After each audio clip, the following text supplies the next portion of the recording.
እስኪ ዛሬ ደግሞ በምናሽከረክርበት ጊዜ ለአደጋ የሚያጋልጠን አንድ ወሳኝ ነገር ልንገራችሁ። ላይክ፣ ፎሎ፣ ሼር፣ ኮፒ ሊንክ አድርጉ። ይህ አካውንት በጣም አነስተኛ ነው ፎሎወሩ። ፎሎ አድርጉ። ለሚመለከታቸው ሰዎች፣ ለአሽከርካሪዎች፣ ለመንጃ ፍቃድ ተማሪዎች ደግሞ ሼር አድርጉላችሁ። በምታዩበት ጊዜ መሀሉን ተጫኑና ሴንድ የሚለውን ንኩ። ተማማሩበት። ይሄ እንደምታዩት እስካሁን ድረስ የለቀኳቸው ቪዲዮዎች በሙሉ ትምህርታዊ ናቸው። ስለዚህ ላይክ አድርጉ፣ ፎሎ አድርጉ፣ ሼር አድርጉ፣ ኮፒ ሊንክ አድርጉ። በምናሽከረክርበት ጊዜ እንግዲህ ለአደጋ የሚያጋልጠን አንድ ነገር ብላይንድ ስፖት ይባላል። ብላይንድ ስፖት ማለት ዳይሬክትሊ በአይናችን ወይ ደግሞ በተለያዩ ስፖኪዎች ማየት የማንችላቸው ነገሮች ወይ ደግሞ በተሽከርካሪያችን ዙሪያ ያሉ ልናያቸው የማንችላቸው ነገሮች በሙሉ ብላይንድ ስፖት ይባላሉ ማለት ነው። እነዚህን እንግዲህ ባለማየት የተለያዩ አደጋዎች ሊከሰቱ ይችላሉ። ለምሳሌ እኛ እንደዚህ ቆመን ተሽከርካሪያችን ስር ሕፃን ልጅ ተቀምጦ ሊሆን ይችላል፣ ሕፃን ልጅ እየተጫወተ ሊሆን ይችላል፣ ተደግፎ ቆሞ ሊሆን ይችላል።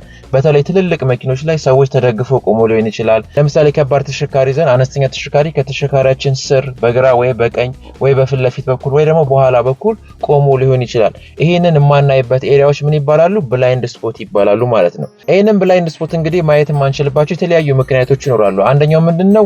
የተሽከርካሪያችን የቦዲ ስትራክቸር እና የተለያዩ ፒላሮች ናቸው። እነዚህ ፒላር ይባላሉ። እነዚህ ማለት ነው። በእነዚህ አማካኝነት ላናይ እንችላለን። በተሽከርካሪያችን የቦዲ ቅርጽ አማካኝነት ላናይ እንችላለን። ትልቅ ቦዲ ያለው ያለ ሰፊ ቦዲ ያለው ሊኖር ይችላል። በዛ ምክንያት ላናይ እንችላለን። ሌላው ደግሞ በተሽከርካሪያችን ከፍታ አማካኝነት በዙሪያችን ያለውን ነገር ላናይ እንችላለን ማለት። ስለዚህ ምን አይነት ጥንቃቄዎች እናድርግ?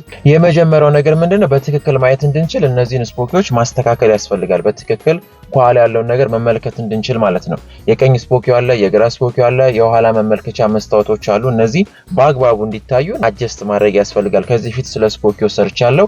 ሌላኛው ደግሞ አንገታችንን በማዞር ለምሳሌ እንዲህ ብለን ቀና ብለን በማየት እንዲህ ብለን በማየት አንዳንዴ እንደዚህም ብለን ቀና ብለን በማየት ከኋላችን ያሉ በስፖኪዎችን የማይታዩ ኤሪያዎችን ማየት እንችላለን። ሌላኛው ደግሞ የተለያዩ ቴክኖሎጂዎችን በመጠቀም በተለይ ዘመናዊ ተሽከርካሪዎች ላይ ብላይንድ ስፖት ወርኒንግ ሴንሰሮች ይኖራሉ በስፖኪዮ ላይ። ለምሳሌ ሰው ሲመጣ ስፖኪዮአችን ላይ ምልክት የሚሰጡን የተለያዩ ብላይንድ ስፖት ሴንሰሮች ሊኖሩ ይችላሉ፣ የሚገጠሙም ይኖራሉ። ስለዚህ እነዚህን በመግጠም ጥንቃቄ ማድረግ ያስፈልጋል።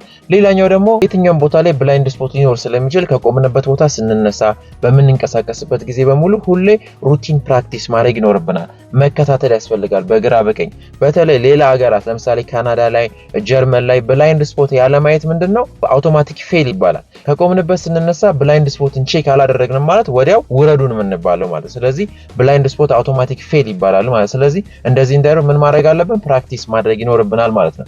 ብላይንድ ስፖትን እንግዲህ መቼ መመልከት ይኖርብናል የሚለውን ደግሞ በምናሽከረክርበት ጊዜ መስመራችንን ከመቀየራችን በፊትና መርጅ ከማድረጋችን በፊት ለምሳሌ ባለ ሁለት አቅጣጫ የነበረው ባለ አንድ አቅጣጫ መንገድ ላይ መግባት ስንፈልግና መስመሮችን መቀየር በምንፈልግበት ጊዜ ብላይንድ ስፖታችንን ቼክ ማድረግ ይኖርብናል። ወደ ግራ ወደ ቀኝ አድርገን ፊትለፊትም ላይ ያለውን ነገር ማየት ያስፈልጋል። ሌላኛው ደግሞ ኢንተርሴክሽን ወይ ደግሞ መገናኛ ቦታዎች ላይ ወደ ግራ ወይንም ወደ ቀኝ በምንታጠፍበት ጊዜ ብላይንድ ስፖት ቼክ ማድረግ አለብን። ከመስታወት እይታ ውጭ የሆኑ ነገሮች ማለት ነው። እዚህ ጋር ለምሳሌ አልታይ ካለን ቀና ብለን ማየት ያስፈልጋል።